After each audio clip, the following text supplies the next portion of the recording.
So hello friends, आज हम करेंगे क्लास 10 चैप्टर 1 रियल नंबर का एक interesting topic which was Euclid division lemma. अब ये नाम से तो बहुत ही अलग लगता है बट बहुत ही सिंपल चैप्टर है। हम ऑलरेडी इसे प्राइमरी क्लासेस में और सेकेंडरी क्लासेस में कर चुके होते हैं। So basically the thing is कि हमें पढ़ाया जाता है कि जब भी कोई नंबर है, जैसे अगर सपोज मैं एक नंबर लूँ 36, ठीक है, उसको मैं बोलूँ आपको कि आप इसको 5 से, तो अगर हम 36 को 5 से डिवाइड करेंगे तो रिमाइंडर क्या आएगा और क्वेश्चन क्या आएगा। 5 7 का होता है 35 प्लस 1, ठीक है।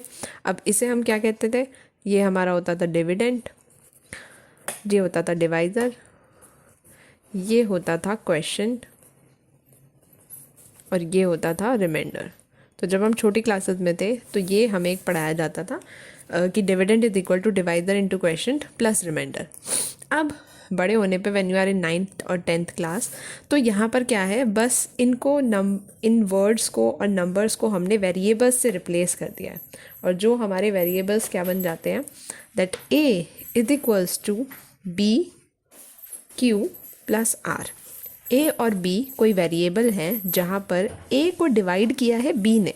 When A is divided by B, तो अगर आप उसको मल्टीप्लाई करोगे, कोई वेरिएबल क्यू आ रहा है और उसमें आर रिमाइंडर ऐड करोगे, तो you will get your dividend again, ठीक है। यही होता था। अब जो हमने छोटी क्लासेस में अप टू 8th आपने पढ़ा है, उसी का एडवांस वर्जन है इन द क्लास 10th, ठीक है। तो कोई ज़्यादा घबराने वाली बात नहीं है, just a simple thing it is. और यहाँ पर इसको अब थोड़ा सा स्टेटमेंट की फॉर्म में भी हमें पता होना चाहिए। सो अगर आपको ये दिया जाए कि given the positive integers A and B, अगर ए और बी आपके कोई पॉजिटिव इंटीजर्स हैं तो देयर एग्जिस्ट, तो वहाँ पर पक्का एग्जिस्ट करेगा एक unique integer R and Q, ठीक है।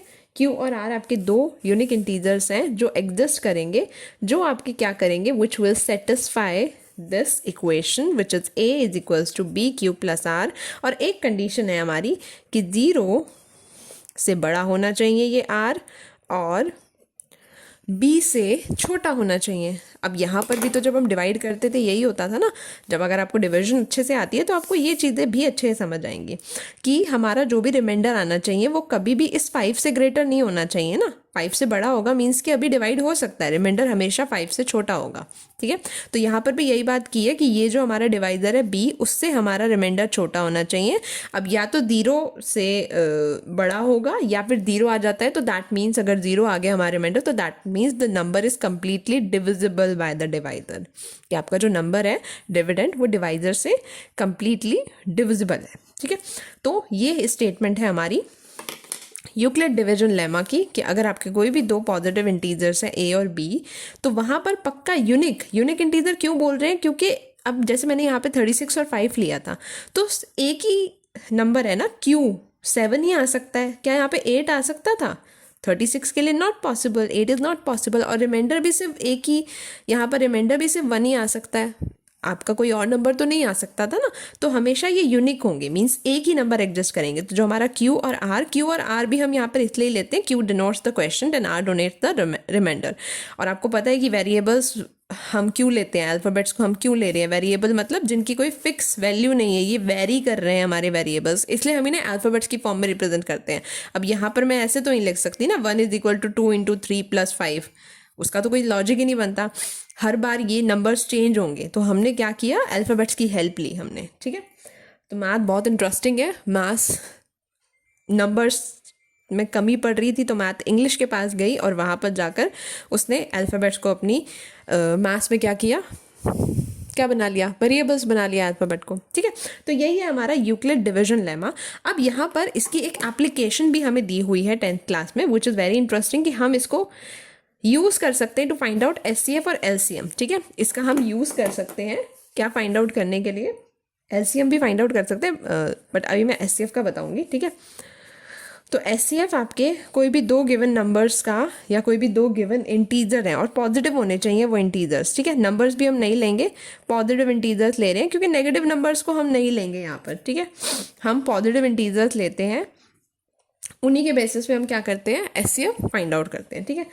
अब एचसीएफ फाइंड आउट करने के लिए भी आपको अगर याद हो, सो जूनियर क्लासेस में ये कॉन्सेप्ट होता था हमारा कि जैसे सपोज़ मैं कोई छोटे नंबर ही ले लेती हूँ, लेट्स से एक नंबर ले लेते हैं 72 और दूसरा नंबर ले लेते हैं 64 ले लेते हैं, ठीक है। और मैं आपको बोलूँ कि इनका एचसीएफ फाइंड आउट करो, तो आपको लॉन्ग डिविजन मेथड याद हो अगर, तो हम क्या करते थे, 64 को 72 से डिवाइड करो। 64 की टेबल में 72 नहीं आता, here your quotient will be 1 and it is going to be 64 और रिमाइंडर क्या होगा यहाँ पे आपका 8 आ जाएगा, ठीक है। अब अभी ये क्या हुआ, अब मैं इसको ऐसे लिख सकती हूँ 72 इज इक्वल्स टू 64 इंटू 1 + 8, ठीक है। ये मेरा डिवाइज़र था यहाँ पर। अब मैं इनको डिवाइज़र डिविडेंड नहीं बोलूँगी, अब मैं, क्योंकि हम यूक्लिड डिवीजन लेमा पढ़ चुके हैं, इसलिए मैं ए बी क्यू ये सब बोलूँगी। तो ये क्या है, मेरा ए है, ये मेरा बी है, ये मेरा क्यू है और ये मेरा आर था, ठीक है। A is equals to B into Q plus R, ठीक है।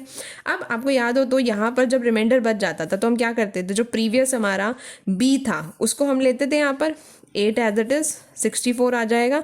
अब 8 की टेबल में 64 आता है 8 पे, तो यहाँ पर क्या हो गया, मेरा रिमाइंडर क्या आ गया, 0 आ गया।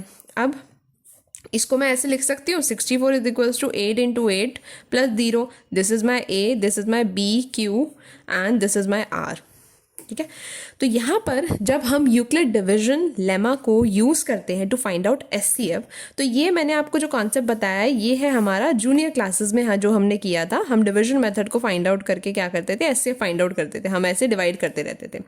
तो यूक्लिड डिवीजन लेमा में भी सेम यही होता है, ठीक है। सपोज अगर आपके कोई भी दो इंटीजर्स हैं सी एंड डी, ठीक है, तो सबसे आप पहले क्या करोगे, सी आपका क्या होना चाहिए, कंडीशन है कि बड़ा होना चाहिए डी से।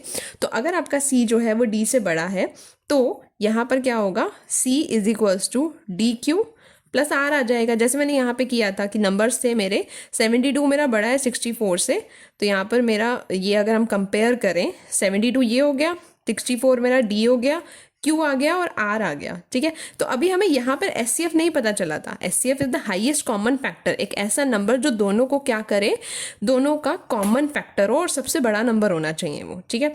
तो यहाँ पर रिमाइंडर जब 0 आता है तभी मुझे पता चल सकता है कि एचसीएफ वो है या नहीं, बट यहाँ पर रिमाइंडर 8 आ रहा था। The number is not divisible, both the numbers are not divisible by each other. तो ये अभी एक दूसरे के ना एचसीएफ है और ना मुझे एचसीएफ के बारे में, कॉमन फैक्टर के बारे में पता चला है, ठीक है।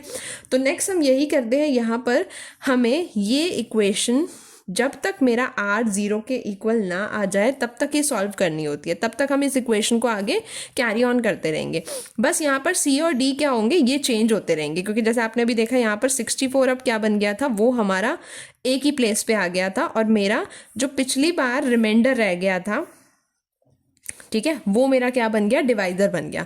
तो सेम यहाँ पर भी हमें करना है, जैसे c is equals to D Q plus R मैंने लिखा, ठीक है। तो जब तक मुझे ये कंडीशन सेटिस्फाई ना हो जाए कि r इज इक्वल्स टू 0 है, तब तक क्या है, हम इसको फॉरवर्ड आगे लेते जाएंगे, इस प्रोसेस को कंटिन्यू करेंगे। कंटिन्यू करने का मतलब है कि जैसे c is equals to D Q plus R था, तो अब यहाँ पर क्या हो जाएगा, d इधर आ जाएगा, आर यहाँ रहेगा। अब कोई नया क्यू आएगा तो मैं उसे क्यू डैश ले रही हूँ और आर भी कुछ नया आएगा तो आर डैश हो जाएगा। ये क्यू डैश और आर डैश इसलिए दिया है क्योंकि ये आगे फॉरवर्ड होता जाएगा, ठीक है, जैसे यहाँ पर हमने किया। अब ये नंबर्स दो छोटे थे, आप किसी भी बड़े नंबर को लेके आप इसको यूज़, मतलब कोई भी क्वेश्चन आपको गिवन हो तो आप वहाँ पर इसको यूज़ कर सकते हो। तो जो आपकी एचसीएफ की एप्लीकेशन है वो यही है कि जब भी हमें कोई दो नंबर्स गिवन है सी और डी और वहाँ पर हमें क्यू और आर फाइंड आउट करना है, तो एचसीएफ फाइंड आउट करने के लिए आप इसको कैरी करते रहोगे, इसको आगे आपको सॉल्व करते रहना है इस पर्टिकुलर इक्वेशन को, जहाँ पर ए और बी चेंज होते जाएंगे। और वो भी कैसे चेंज होंगे, डी यहाँ आ जाएगा ए की जगह और जो रिमाइंडर होता है वो यहाँ आ जाता है बी की जगह, ठीक है। So this is about the Euclid division lemma. I hope आपको ये क्लियर होगा, ठीक है। Thank you so much.